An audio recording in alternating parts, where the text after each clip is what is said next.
Hello everybody, welcome back. Today I am coming to you with a new video, as you can tell, and I thought today it would be fun to talk about some of my book related opinions.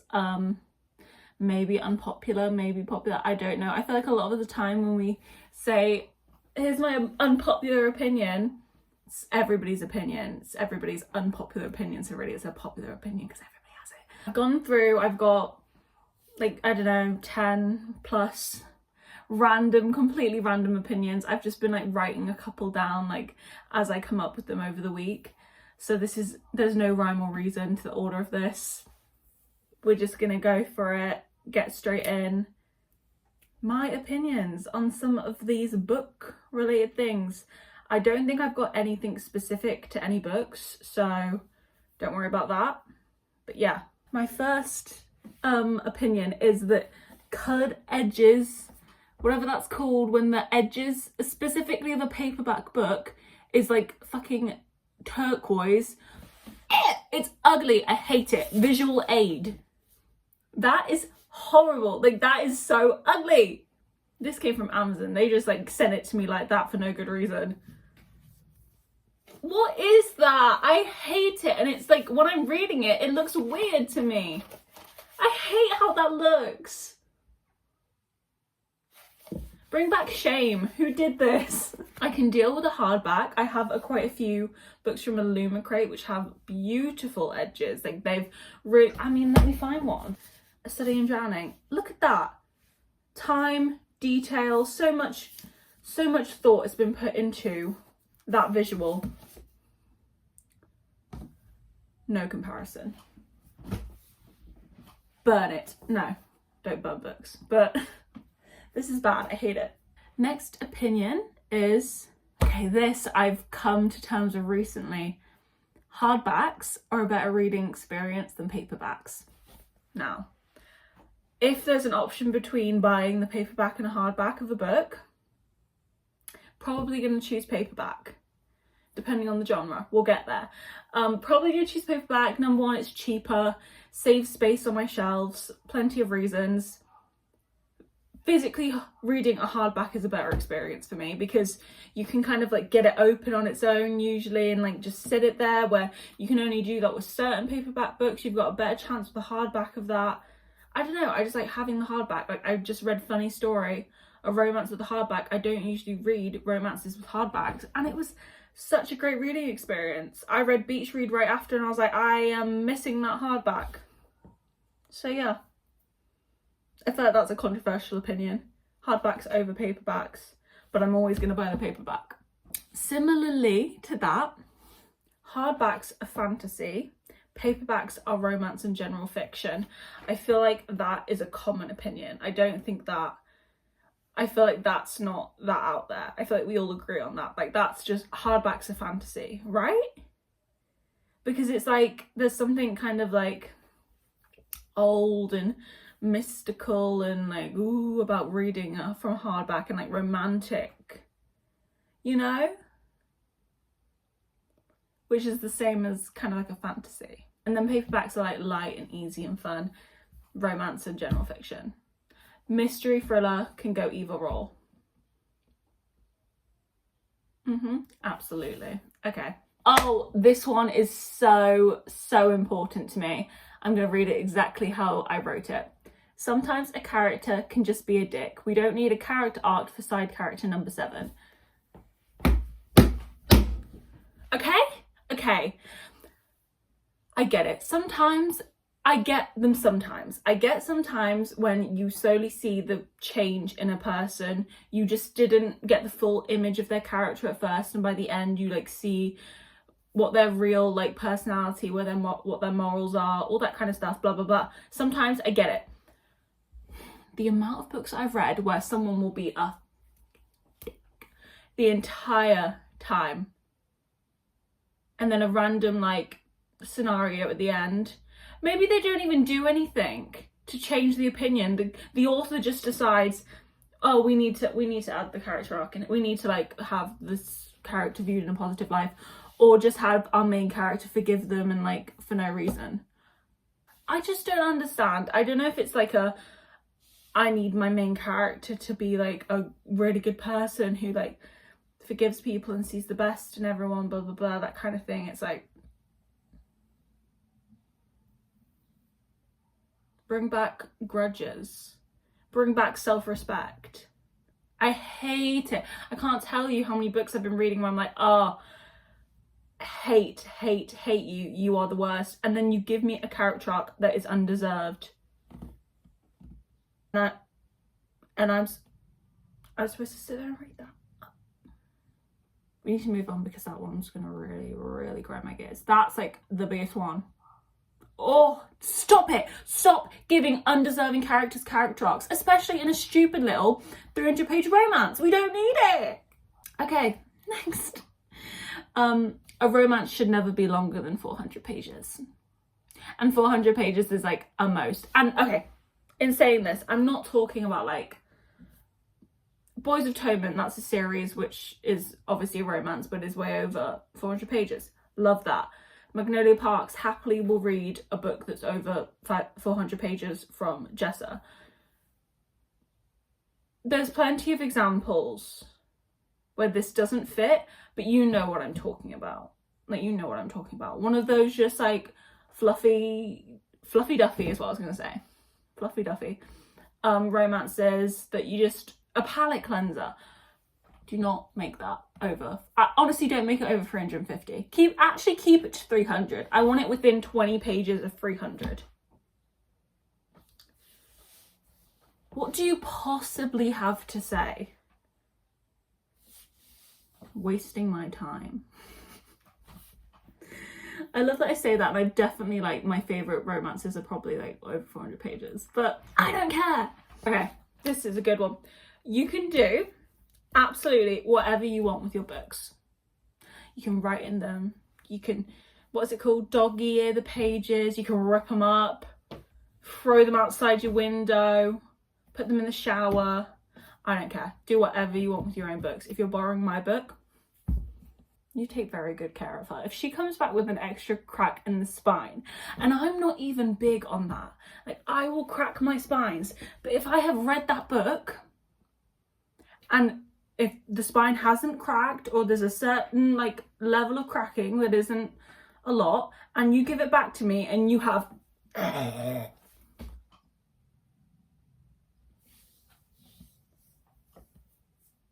in the world? Were you raised in a barn? Were you raised in a barn? If you are, it's with anything. If you are borrowing someone's belonging, if someone is being generous enough to give you their belonging and you give it back in a worse state than you got it, crazy. That's crazy. Yeah, do what you want with your books. Do what I want with mine. And what I want is honestly for you to not borrow them. But if I've let you borrow them, which is kind of shocking. No, it's true. I will, if someone asked me to borrow a book, I'd let them borrow a book. But if you gave it back to me in a worse state that it came, I wouldn't say anything about it, but you wouldn't be borrowing a book again. I can tell you that for a fact. Oh, big one. Okay. And this is hard to say because okay, let me say it first. I don't want any screen adaptations of books that I like. And that's really hard to say because I think of some of the best media that has ever been created. The Hunger Games. Those movies. Even the new one, I went and saw that like 3 times. It was fucking amazing. I could watch that right now, actually. I don't care. I don't want you to make any more. I think we've had the peak. I think we've peaked. I think you've done all you can. People just don't know how to make a good movie anymore. Honestly, I believe that. We get so few good movies at this point. It's like 1 or 2 a year. Just leave it alone. If you don't, if you aren't going to give it the full Hunger Games, Harry Potter, what's another good one? See, brain gone. I can't think of another good one. I'm not a big romantic comedy girl, so I can't even think of like romantic comedies. If you aren't going to give it that treatment, you know the treatment I'm talking, the full shebang. If you aren't going to give it that treatment, don't. Because number one, I'm not going to watch it. I'm just not going to watch it. Number two, it's going to piss me off to see all the edits. It's really, really gonna ruin my day every time I see it. Your casting is gonna piss me off. The actors are gonna piss me off, the way that they perform. Your script is gonna piss me off. Your setting is gonna piss me. It's all gonna piss me off. Do you live to infuriate me? Just don't do it anymore. I feel like it's cost benefit, because you could get a really amazing movie adaptation of a book you love, but you could also get a really, really shit one. And it's, for me, I'd rather miss out on the potential, the fucking one in a billion chance that we get a good one. I'd rather miss out on that and leave my books alone. Thank you so much. No, we are not doing a Magnolia Parks live action. No, we are not. Oh, this one, I feel like this one is actually unpopular. Enemies to lovers, I'm including like rivals to lovers, like a romance. Enemies to lovers is overused, and very often done badly. Okay, now, Enemies to Lovers done right is gonna be one of my favourite books. It's one of my favourite tropes, okay? Let me just first say that. If I see that a book is, especially like a romance, is like, oh, I hate them, I'm put off reading it. I'm put off reading it because there's just no reason. There's never a reason. I'm not talking about fantasies. You guys know I'm not talking about fantasies. There is never a reason for you to hate each other that much, and you just end up looking like really not nice people. Because who actually behaves like that to other people? Who is actually that mean to other people? Even if you don't like someone, who actually speaks to people like that? Book that's coming to mind, and this might also be controversial because people seem to already have loved this book. Love Redesigned by Lauren Asher. No. That book pissed me off. So mean. I really did not like the girl in that book. I thought she was so rude and like unnecessarily mean to the guy. He was no better, to be honest. I wasn't a fan of him. But like, he would genuinely just try and like say something kind of chill, like, okay, let's just try and be nice to each other. And then she'd like come back with fucking like fire breathing out her mouth at him. And I found out why. Not a good enough reason. Never is. Oh my God, if I could tell you. Yeah, so let's just not. If you are a romance writer and you are like, I want to write a fun little 400-page enemies to lovers about two people who just met in the park, don't.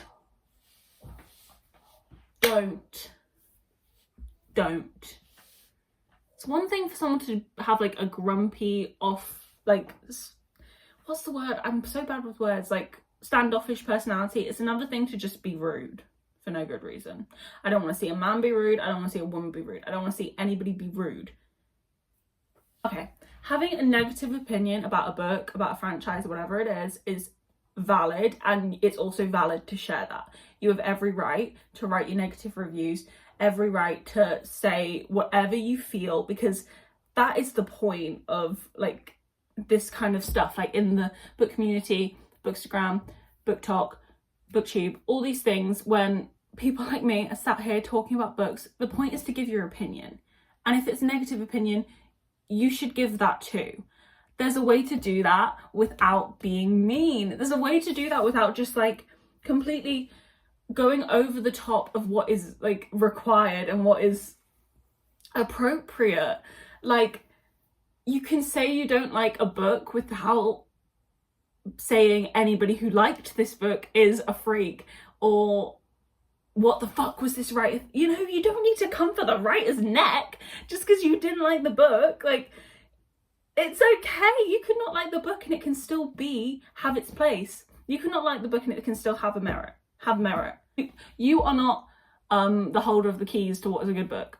The craziest thing is that I can understand why seeing a negative opinion of a book you really like would kind of like make you a little bit upset. Me personally, don't really care, but I can understand why it would bother you if it's a book that you really, really love. I completely understand that. I do not understand when people get like irritated when they see people enjoying books that they didn't enjoy. I don't understand. Like I just said, that Love Redesigned book, I'm not sat here like, what the fuck are you guys talking about? I'm sat here thinking, that's annoying that I didn't get to enjoy that book the same way everybody else did. Because I want to enjoy my books. You guys don't want to enjoy things. Not you guys. You know who I'm talking about. Everyone else, not us. They don't want to enjoy things. They just want to have a mean day and they want to go to sleep angry. To summarize, having negative opinions is so valid and it's important, it's necessary to put out there, because also we don't want people to read books that we don't want to put out an incorrect opinion and then the people who trust you go and spend their money and they're like, okay, well that wasn't very good. Usually I agree with their opinions. Usually I really trust their opinion.